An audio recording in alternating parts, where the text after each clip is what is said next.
What's really funny is we started this conversation around communication. It's really turning into the importance of planning and prepping. And at the end of the day, that's the secret. A client reached out to me and they said, hey, can you teach our salespeople how to sell through Zoom? Oh, yeah. Yeah, that's what I said. Oh, yeah, sure. Yeah. And I'm thinking, fuck me, man. Like, really, it's not hard. But I'm thinking, what am I going to teach them? I'm not going to teach them how to sell. They know how to sell. Yeah. But I'm going to teach them how to prep.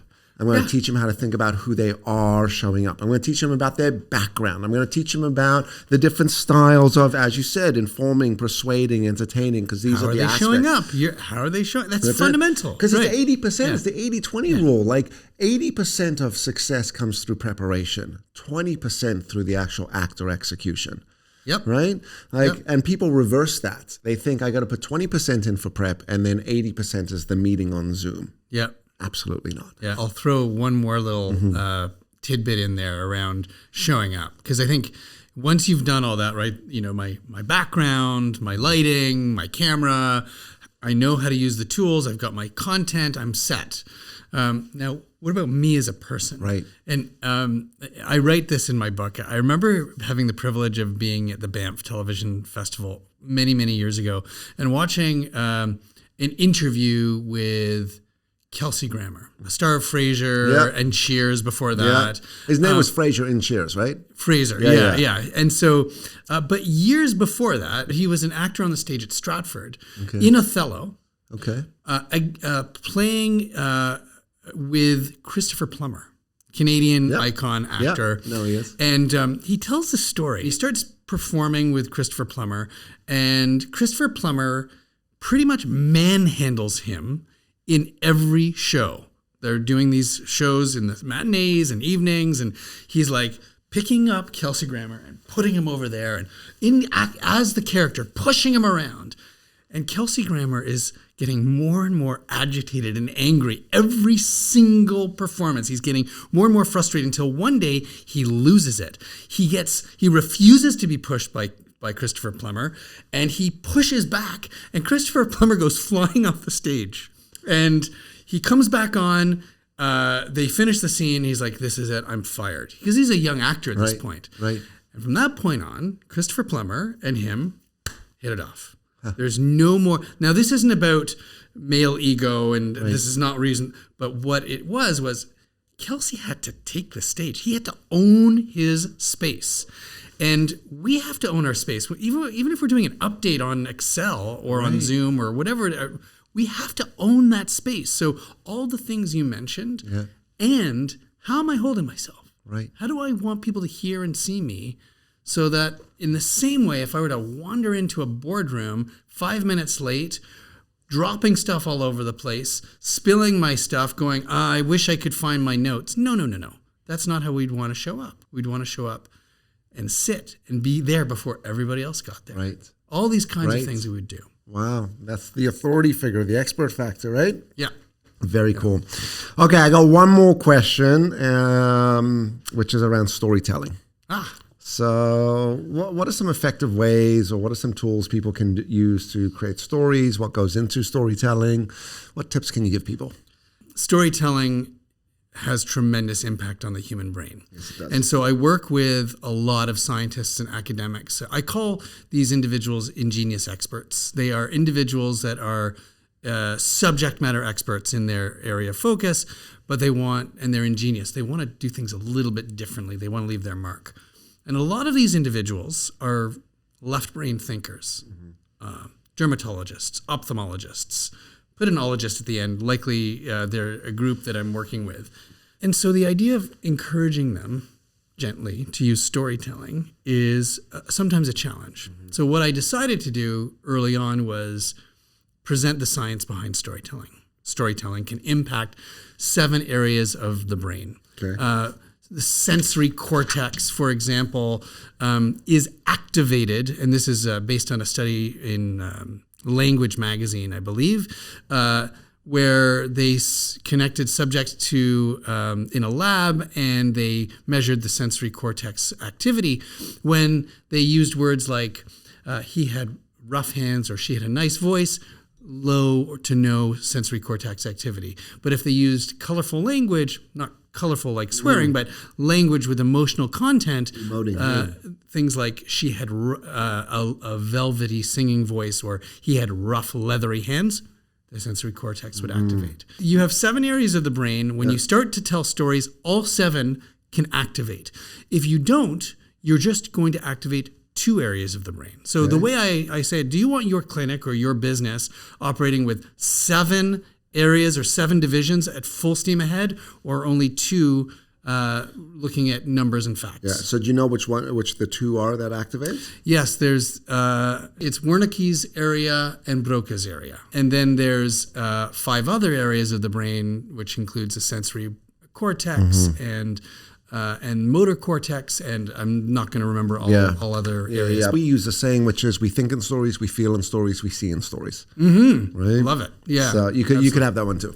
I love it. So once I get them on side going, okay, I get it. There's a science to this. There are lots of incredible storytelling methodologies, including one of the classics, which is The Hero's Journey by Joseph Campbell. And I actually don't use that. I find don't use it either. I love it from a reference point of view, but it's actually complex, and it's harder to digest and harder to adapt to. Right. The one that is very easy to understand is the story spine.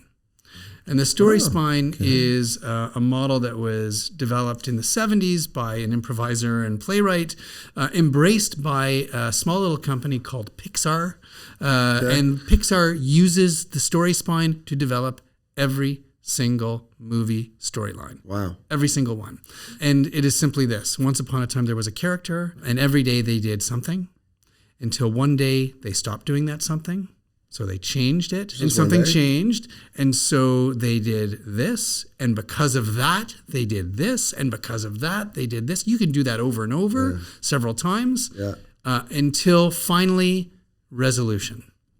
And you can put in a lesson or a moral after that if you want. Not necessary, but it's possible. Yeah. So, and if you look at any story, you can do that. And fundamentally, there are kind of 5 categories that come out of using that methodology to create the story, which is environment, characters, conflict, raised conflict, and outcome or resolution.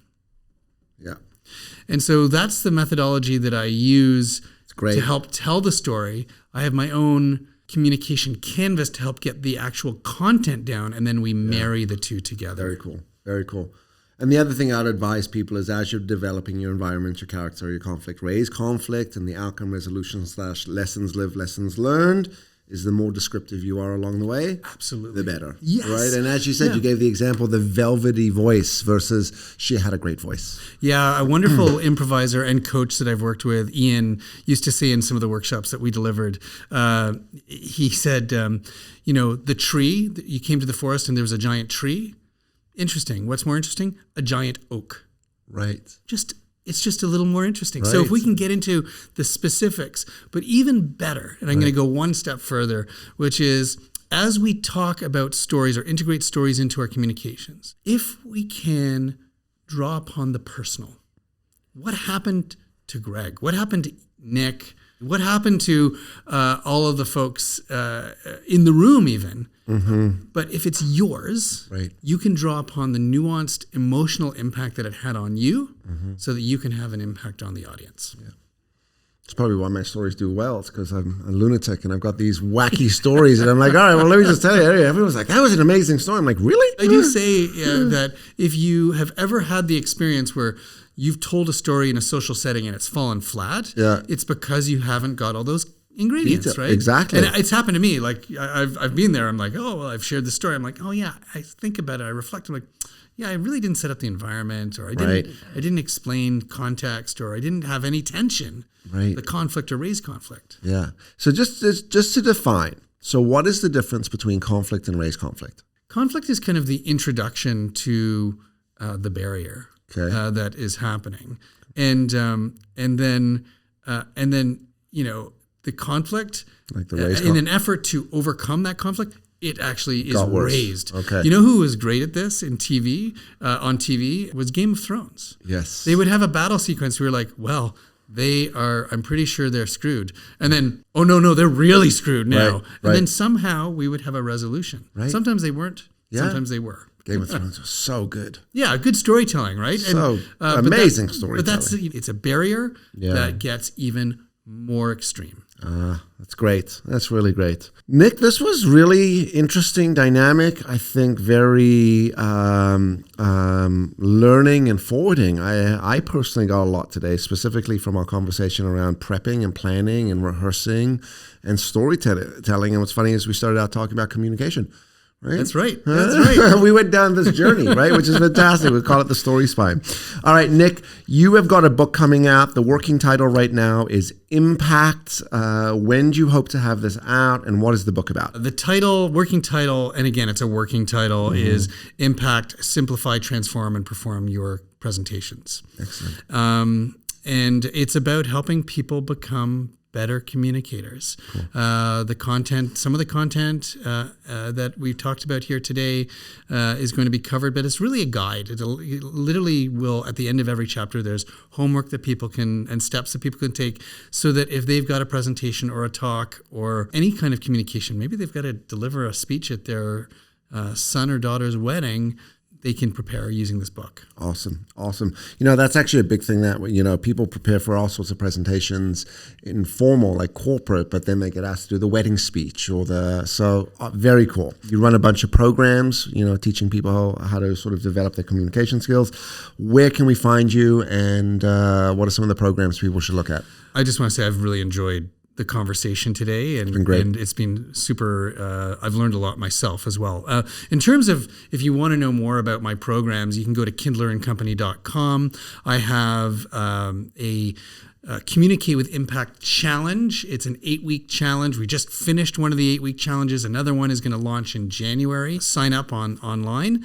And then there's a bunch of modules that you can take. All of the things that we've talked about, some of the things and many more, are available as self-driven courses that you can take. But you can find out all about them at kindlerandcompany.com. Awesome. Well, we will definitely make sure your links are there. You are a gem. It was a real pleasure having you here. I think it was quite informative. You represent everything around making humans better humans. You have an official hat, so you have to wear it. And Nick, thanks so much for being here, man. I really enjoyed this conversation as well. Pleasure. Thank you for having me, and amazing podcast that you're creating. So thank you. Awesome. All right. If you like today's show, don't forget to click that like button. Don't forget to subscribe.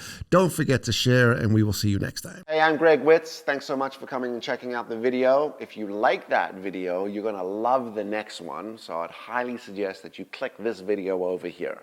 And don't forget to subscribe and share.